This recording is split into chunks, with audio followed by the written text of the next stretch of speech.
عبداللہ بھائی جی بھائی صاحب قبرستان کے قریب تو ویسے آ گئے ہیں، میرا ارادہ ہے چلو والد صاحب کی قبر پہ جا کے جو ہے نا سورۃ یاسین ویسا پڑھ لیں۔ جی بالکل بھائی صاحب پڑھنا چاہیے، چلتے ہیں پڑھتے ہیں۔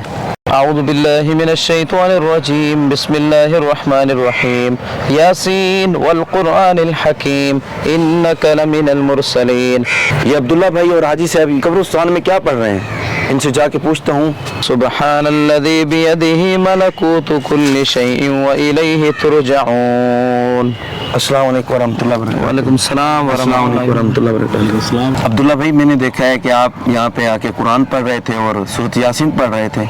جی مفتی صاحب ہم ہر جمعے آتے ہیں، یہ حاج صاحب ہے، ان کے والد صاحب کی یہ قبر ہے، اچھا۔ تو ہر جمعے ہم یہاں پہ آتے ہیں اور سورۃ یاسین بھی پڑھتے ہیں اور دعا بھی کرتے ہیں، اس میں کیا حرج ہے؟ عبداللہ بھائی قبرستان میں قرآن مجید پڑھنے سے اللہ کے پیغمبر صلی اللہ علیہ وسلم نے منع کیا ہے۔ صحیح مسلم کے اندر ایک حدیث موجود ہے، اللہ کے پیغمبر صلی اللہ علیہ وسلم نے فرمایا کہ جس گھر میں سورۃ البقرہ پڑھی جاتی ہے اس گھر سے شیطان دوڑ جاتا ہے، اور تم اپنے گھروں کو قبرستان نہ بناؤ۔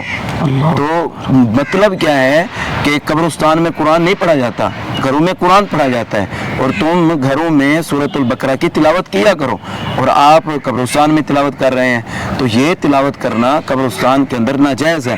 اور ایک مرتبہ حضرت اما عائشہ رضی اللہ تعالی عنہا نے بھی اللہ کے پیغمبر صلی اللہ علیہ وسلم سے پوچھا تھا کہ اللہ کے پیغمبر جی قبرستان میں جا کے ہم کیا کریں، تو اللہ کے پیغمبر صلی اللہ علیہ وسلم نے ان کو دعا سکھائی تھی۔ آپ صلی اللہ علیہ وآلہ وسلم نے فرمایا آپ یہ لفظ کہیں، وہ لفظ کیا؟ السلام علی اہل الدیار من المؤمنین والمسلمین ویرحم اللہ المستقدمین منا والمستأخرین وإنا انشاء اللہ بکم لاحقون۔ آپ نے الحمدللہ ہمیں بتا دیا، اور ہم انشاءاللہ تعالی حدیث سن بھی لیا ہے، اور انشاءاللہ حدیث پڑھیں گے انشاءاللہ تعالی، اور اس کے اوپر عمل کریں گے اللہ کی توفیق سے۔ ہم اللہ سے بھی توبہ کرتے ہیں، اور ہمیں اس کا علم پہلے نہیں تھا، تو انشاءاللہ ہم اس کے اوپر عمل کریں گے حاج صاحب انشاءاللہ۔ جزاک اللہ مفتی صاحب اللہ آپ کو جزائے خیر دے، بہت شکریہ، آپ نے ہمیں بہت اہم مسئلہ بتایا ہے کہ ہمیں علم نہ تھا کہ ہم ہر جمعے یہ کام کرتے تھے اور رسول و پیغمبروں کی مخالفت کرتے ہیں۔ اللہ آپ کو جزائے خیر دے۔ ٹھیک ہے، السلام